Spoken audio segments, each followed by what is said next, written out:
Oh my god, I had to censor the bottom.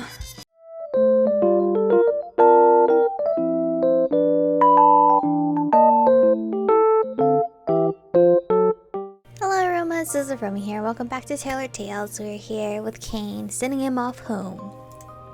You can barely stand up straight. You're too incompetent to handle holes at the moment. That's what she said. He snores at his own joke. The joke was so cringeworthy that I wanted to drink bleach to forget it. I slapped him hard on his back instead, causing him to jump away in surprise and stumble inside his apartment. Well, I did my job. Got the drunk kid back in one piece. Not place. I'm leaving now. He turns around to face me, his eyebrows furrowed together in a frown. He looks confused. You're not gonna ask. I shrug. Ask what? I guess not. Whatever. He cocks his head to the side, giving me this weird look. Well, I guess expecting things from him seems a little far-fetched at the moment. I can't believe I spent half my night taking care of this kid. Don't forget to wash the stench off of you, I say. See you. Yeah, sure, he mumbles and slowly closes the door. I take in a deep breath and turn on my heel, ready to walk away and get inside that taxi. But, whoa, what? Before I can catch my sweet ride to freedom, however, I hear a loud crash inside of the guy's apartment, followed by loud groaning. My anxiety spikes and I wonder if he's okay. Maybe he fell down and hurt himself. My feet bring me back to the front door. My fingers twitch as I hover them over the doorknob. Should I check to see if he's okay? I knock on the door. Hey, you're alright in there? More loud groaning. Frantically, I fiddle down on the doorknob to open the door. Of course, they forgot to lock it and enter his apartment. Alright. That was the first chapter. Can I please have... I want pink. We need pink in our lives. Should I go with this pink? Okay, yeah. No. I want this. I want this. Yeah. Can I... Oh fuck, I should have gotten hair. Eyes. Oh, cute. Can I have like... Oh shit, I don't have money for all this stuff. Alright, well then. Can't even afford a cute top? Oh my god. Return. Let's design clients. I need monies. Randomly generate clients. Await you when you want it. These requests are okay. If the client proves it to be too difficult, you have the option to delete the request by clicking the trash can icon. Complete 4 clients in a row and you get a bonus tailoring experience, so try to always finish a client. Once you've accepted a client, it's time to mimic the request as much to your ability. To pick out a color, you have to click the second tab, which is designed in this case. A row of colors on the left will show. A row hidden behind the color bar is the pattern bar. Each part of the clothing can have a pattern. Clicking on a pattern switches the color bar to select a color for the pattern. Make sure you get the patterns right as well. If you ever get stuck trying to complete a client, click on the checklist tab to see what is missing from your design. The first box will be the correct part, such as neckline. The second box will be the color of that neckline. For any parts that have patterns, the third box will show you if you have the correct one. And the final and fourth box is for the correct pattern color. This way you can always see what is correct or incorrect. Try to get all the boxes checked. Colors are grouped into 9 main colors, so any shade of yellow, dark, light, medium, etc. will count for the design. Okay. I am not gonna bore you guys with this section here, so this is easy. I'm just gonna show you how it looks, right? And then you make it orange and then you finish. Yep. I only got 50 coins from that. I mean, probably because like it was easy. Huh? Oh, the sleeves, my bad. Sorry, I forgot your sleeves, girl.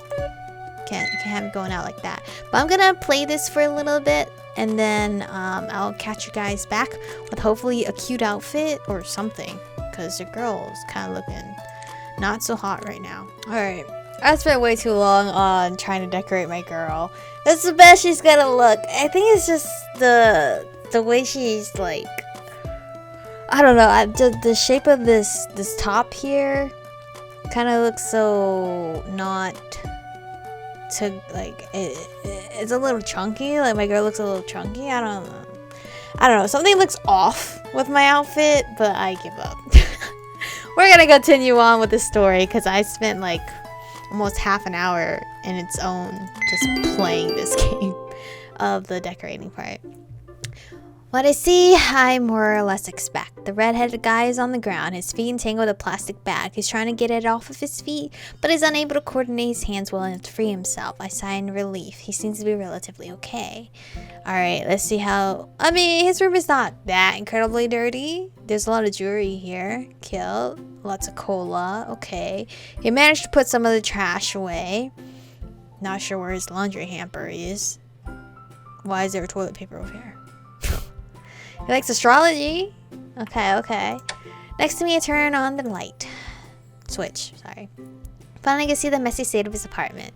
No wonder he tripped over a plastic bag. There's garbage everywhere. Empty soda cans, random clothes all over the floor, used tissues at his desk. Ew. He's way worse than your typical college guy. He groans in frustration. Why won't you come off? He yells. I bend down to quickly pull his foot out of one of the loops from the bag, finally untangling him. Not knowing where his trash can is, I leave the bag on the floor. The whole room's a trash can. I could have done that, he says with a huff. Clearly, I say sarcastically. He finally decides to shut up for a minute, silently brooding on the middle of the floor like a lost-looking child. It's a little pathetic, but it speaks to my maternal instincts, and I have a hard time leaving him on his own devices. You should watch yourself. I'm afraid to leave you alone like this. Do you need any help with anything before I leave? Do you need any help before I leave, sir? I ask him. Leaving him like this feels a little dangerous. No, he says immediately with a pout. How about any friends I can reach out to let them know you're okay? I hate how my girl's consistently asking, like, you got friends I can tell you about? He's really cute, pouting though. He seems like definitely not a guy I would go for, but maybe he'll change my mind. Huh? Why are you so nosy? He asks, clearly annoyed. Sorry, I'm just a little worried, I admit. You're drunk and you can't even stand on your own 2 feet without falling over. Of course I can, just watch me, he says confidently. The redhead attempts to get up from the floor, but before he can even get onto his knees, he loses his balance and falls to his side. He sighs in frustration and tries to stifle a giggle. I extend a hand out to him. Come on, let me help you to the bathroom. It's the least I can do seeing you like this. I don't wanna, he complains, but still reaches out for my hand. I help him up, but I didn't expect us to be so close to each other when he's finally on his feet. Still holding onto my hand, he gazes at me with a half-open eyes and a quizzical expression on his face. Like this, I can see all of his freckles quite clearly. He tilts his head to the side as if he's inspecting me. You're kind of pretty, he says. I drop his hand like a hot potato and jump away from him. I try my best to not let him see me blush. Don't get so close to me, you stink. That made my heart skip. I can't let a drunk like this rattle me. Where's the bathroom? I can help you clean up. Make sure you don't slip and crack your head open or anything as you wash the smell off of you. He points to a door on the other side of his messy room. I help him across the room, making sure he doesn't trip over his own 2 feet again. This is a simple bathroom. I hate how these are on the floor. I feel like that would be such a pain, having to like bend over every time to grab. At least have like a shelf cane. I turn on the light to the bathroom. It's quite small, not as messy as the rest of his apartment though. There's a small shower, a toilet, and a sink. This really is a singles apartment. He leans against the sink, turned towards me. You gonna enjoy the show or what? He asks, gesturing at me. Huh? He shrugs my response. Well, whatever you want. He then unzips his fly. Oh, that's what he meant. No. I turn around in a heartbeat. I'll be outside. I can look for some clean clothes. Yes, that's what I'll do. Clean clothes. I'm starting to ramble here, but I'm feeling so embarrassed all of a sudden. I'm in a stranger's home, and I was just about to mindlessly watch him strip in his bathroom. What was I thinking? I hurriedly leave him to his own devices, hoping he won't slip and fall in the shower. I hope not, because that shower definitely seems like a slip and fall from it, even being sober. Looking over his mess of an apartment, I wonder what exactly I'm doing here, looking after some guy I don't even know, who's drunk out of his mind. Why do I feel a need to help him out? I don't even know myself. It's hard to resist people in need. I hear him turn on the shower in the bathroom, filling up the silence with droplets of water. I survey his living room, wondering where he keeps his clothes. There's a small dresser next to his bed, so I open up some of the drawers. Luckily, it's got some clean clothes stashed away in them. The clothes aren't folded nor ironed, and they're all crinkled. Typical college students, once again. These clothes aren't what I expected. This guy has got some suave sweaters in his wardrobe. They're kind of stylish. I was expecting plain t-shirts with prints on them, but no, he's got a little sense of fashion, it seems. As I pick out what seems to be his comfy clothes, I finally spot the amount of jewelry lying on his dresser. I almost didn't notice them before, not with all the trash in the way, but there's a ton of bracelets, rings, and necklaces scattered about. Some of them are clearly handmade and others came from the store. A few pieces catch my eye. They're actually quite cute. A lot of them have stars in their design. I like them. So he is into like astrology and stuff, right? Space. But why would he have so much jewelry lying around? They all look feminine in design, so I doubt he wears them himself. Oh, maybe he lives with someone, a girl. Though, judging by the state of his living quarters and the amount of space available, I doubt that someone else lives here. The shower stops running and I look at the bathroom door. At least he seems to have survived a quick shower. Right, I should give him his clothes. I grab his clothes and walk towards the door just as it's about to open. Oh my god, I have to censor the bottom. I have to censor the bottom. Where are the settings for that? Standing in the door is a stark naked redhead. My ears and cheeks are exploding crimson. I screech at him, squeezing my eyes shut. Put on some clothes! I quickly thrust my clothes into his arms and back off. I did not think we were gonna see his junk. I did not think. I have censorship to do. No one wants to see your dangly bits. Honestly, no, please. I'm not trying to get banned off YouTube. I turn away from him, my heart beating way too fast. I never should have gone to this stranger's place. Don't yell so much, he groans loudly. It hurts my head. Stop talking and put your clothes on. I'm trying, he fires back. After hearing his mess around with the clothes I picked out, I'm really starting to wonder what the hell I'm doing here. Clearly he's fine, I should just leave. There, you can turn around again. I promise I won't taint your virgin eyes. I whip my head around to face him. Bro, where's the censorship? Virgin eyes, I repeat incredulously. He shrugs. You act like you've never seen a guy naked before. And you act like you've never walked straight before. That's none of your business. Look, we're fighting back. We're fighting back. The nerve of this little shrimp. He clicks his tongue at me. I can totally walk straight. The redhead tries to play it cool, leaning against the door post of the bathroom. He completely misjudges his position though, causing his shoulder to miss the frame. Frantically, he staggers around trying to keep himself upright. I smirk at him. Right, clearly you can walk straight. No wonder your friends ditched you. He huffs. No one ditched me, okay? It's because he has no friends, so there's no one to ditch him. Then he looks at me, raising an eyebrow. Shouldn't I be going? Don't you have a taxi waiting or something? My eyes widen. Oh shit, taxi. I forgot I had it waiting for me all this time. That's gonna cost me so much money. Ugh! I cry out loud. I turn around to dash towards the front door, yanking it open. Downstairs, I can see the taxi clearly still sitting there, waiting for me. I'm coming, I yell. I turn to the guy. Okay, take care. Let's not meet again. He puts his hand up as if he wants to protest, but I don't give him the chance to say anything as I sprint out of the apartment, running back to the taxi. Oh my god, wait, I realized I did not change my girl's hair. In the character design. I regret helping that guy. This is going to cost me so much money. So much for having fun during my last college party. Half a year later, I've been scouring the city for a suitable place to start Aromas. Oh, half a year later. No wonder they don't remember. Well, no wonder he doesn't remember us, because he was drunk at the time too. Half a year later, I've been scouring the city for a suitable place to start Aromas, my boutique.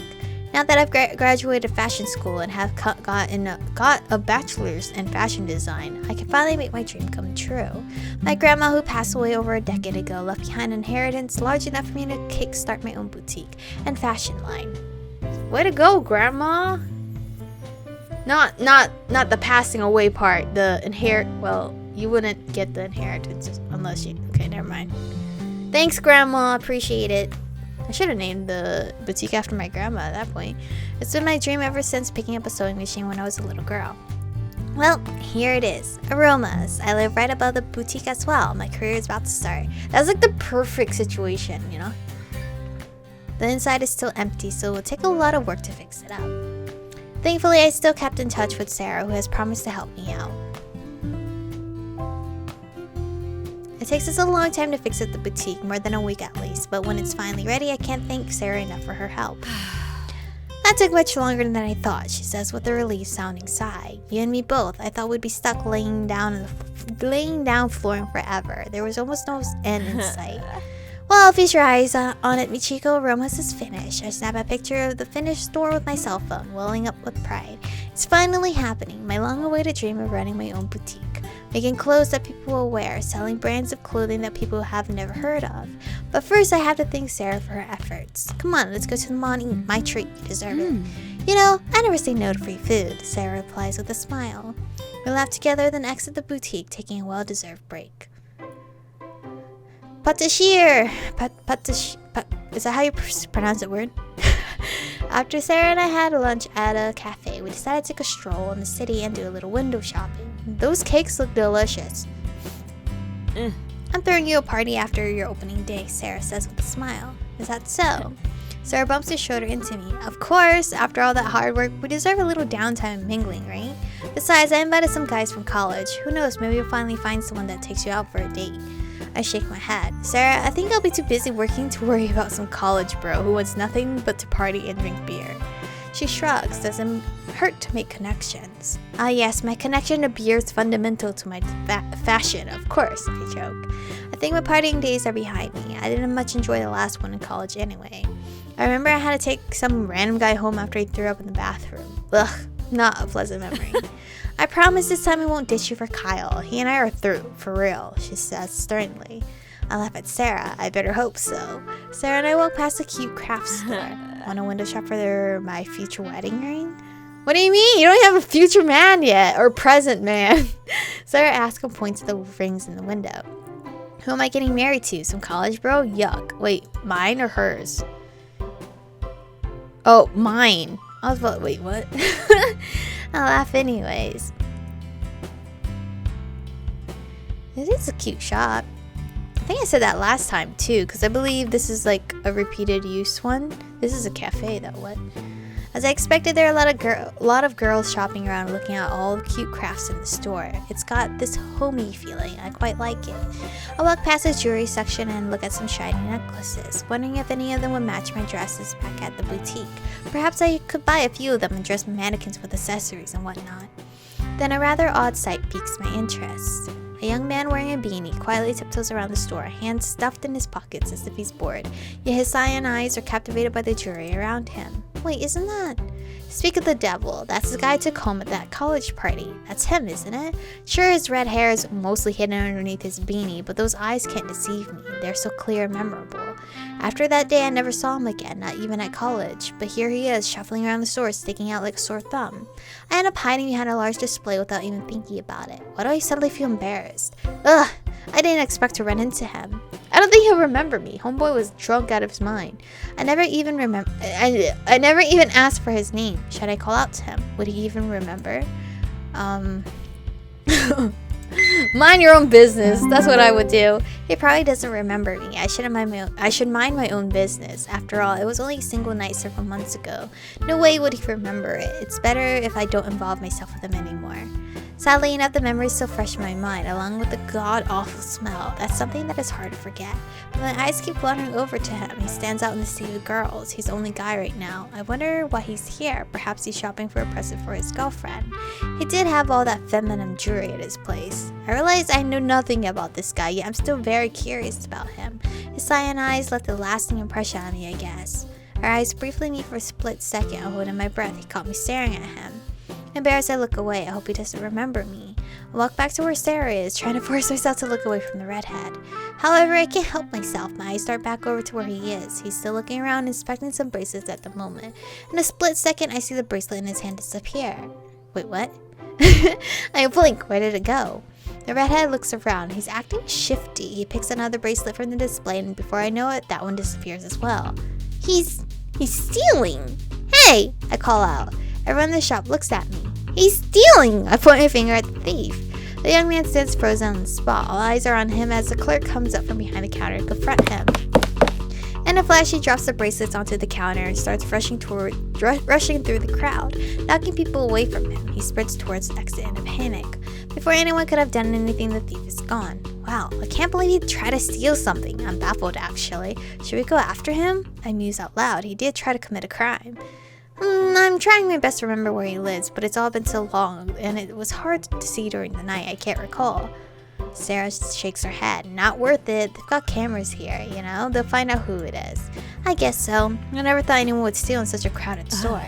And it's exactly the best time to steal, Sarah points out. Huh? How do you know? Sarah says nothing. Instead, glancing sideways with a smirk on her face, she chuckles menacingly. No way. Sarah stole things before? Wait, are you saying you were stealing too? Not right now. Not right now. She hisses. I mean, I used to. Why? She shrugs. The thrill? I don't know. It's easy. I stole cheap makeup like lipstick and mascara. If it was cheap, why'd you steal it? I question her. No comment. She scoffs. Then Sarah starts pushing me towards the exit. Now come on, let's get out of here already. I'm a bit surprised. I never would have pegged Sarah as someone who'd steal. She seemed like such an honest and hardworking student during college. My image of Sarah has sullied a little. I used to look up to her, but now, can you really admire thieves? Wow, girl, you're just gonna, because the one thing they did in the past, like maybe stole, like she said, lipstick and mascara, you're gonna hold it against her whole personality because of it? What if, like, she was on dire times, you know? I don't know. Stealing is still bad nonetheless, but to just hang that above their head and, like, that just turns you off completely after how many years of friendship? What the fuck? I feel like that's wrong. But anyway, this is where I'm going to stop for today's episode because I'm not exactly sure how long this episode is. Because, again, I spent, like, a long time decorating my character to then realize I didn't change her hair. But thank you guys for watching today's episode. Stay beautiful, and I will see you guys in the next one.